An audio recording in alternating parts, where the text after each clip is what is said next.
হঠাৎ এক দুর্ঘটনায় কেড়ে নিল রাতের ঘুম, পুড়ে ছায় কোটি টাকার মালামাল, আর্থিক সংকটে ক্ষতিগ্রস্তরা।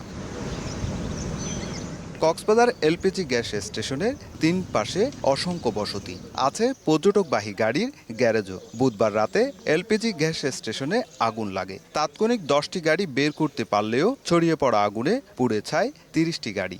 25 থেকে 30টা গাড়ি পুড়ে গেছে, তার মধ্যে সম্পূর্ণ পুড়ে গেছে 14 থেকে 15টা গাড়ি। এখানে কিছুই নেই, এই যে গ্যারেজের মধ্যে আমাদের মাল সামানা যেগুলি ছিল সব শেষ। আমার মালিকা তিনটা গাড়ি জ্বলে গেছে। গ্যাস পাম্পের পেছনে ছিল মুন্নি বেগমের বসতি। আগুন থেকে বাঁচতে সন্তানদের নিয়ে দৌড়ে বের হন তিনি, তবে রক্ষা পায়নি তার ঘরের আসবাবপত্র ও স্বর্ণ অলংকার। 14,000 লিটার ধারণ ক্ষমতার গ্যাস ট্যাঙ্ক চারপাশে ছড়িয়ে পড়া আতঙ্কে স্থানীয়রা। প্রশাসনের নির্দেশনায় বন্ধ ঘরের রান্নাবান্না। ওই যে ফায়ার ব্রিগেডে বলছে যে আগুন না দেওয়ার জন্য, গ্যাস ছিটতেছে সেই জন্য। প্রশাসনের লোকরা বলছে যে এখনো আতঙ্ক শেষ হয় নাই, এখনো আতঙ্ক আছে, তোমরা ওইদিকে যাও না, আমরা এই জন্য বাইরে আছি আর। ফায়ার সার্ভিস জানায় গ্যাস পাম্পে ছিল না অগ্নি নির্বাপনের কোনো ব্যবস্থা, তাই ভয়াবহ আকার ধারণ করে আগুন। আমাদের নিজস্ব যেই ব্যবস্থাপনা ছিল ওগুলো দিয়ে আমরা এখানে অগ্নি নির্বাপন করেছি।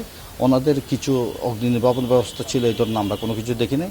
আমরা যদ্দূর জেনেছি ডিসি অফিসের থেকে কোনো ধরনের পারমিশন নেয় নাই বা আমাদের থেকে কোনো রকম পারমিশন নেয় নাই। দুর্ঘটনাস্থলে মোতায়েন করা হয়েছে সেনাবাহিনী। এই ঘটনায় 3 সদস্যের তদন্ত কমিটি গঠন করা হয়েছে, আর আহতদের চিকিৎসায় আর্থিক সহায়তার আশ্বাস জেলা প্রশাসনের।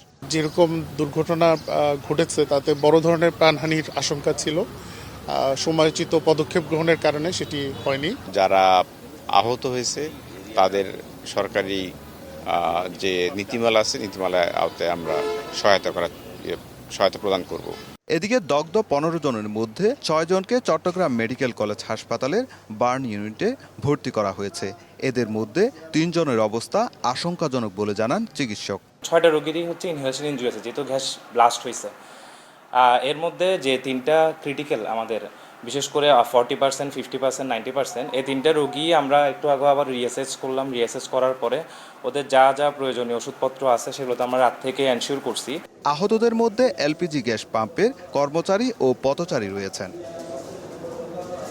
সুজাউদ্দিন রুবেল, সময় সংবাদ, কক্সবাজার।